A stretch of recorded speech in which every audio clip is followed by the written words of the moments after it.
চোখের বালু পড়ে চোখের সমস্যায় অ্যালার্জি ধারণ করে। আমাদের এই রাস্তাটা আমরা চাই।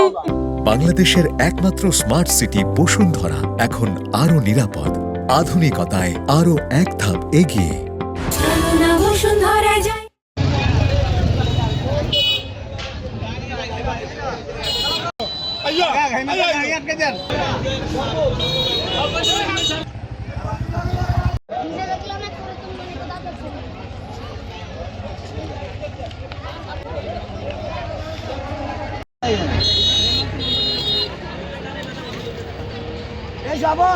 সাগর থেকে পূর্ব দিকে যেই এই রাস্তাটা গেছে, এই রাস্তাটার জনজীবন একবার বিচ্ছিন্ন হয়ে পড়ছে।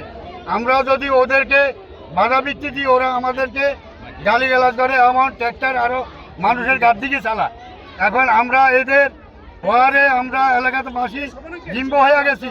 এখন আপনাদের কাছে দৃষ্টি আকর্ষণ করে বলছি, আপনারা যেন দ্রুত এটার কার্যক্রম যেন বন্ধ করে দেওয়া হয়।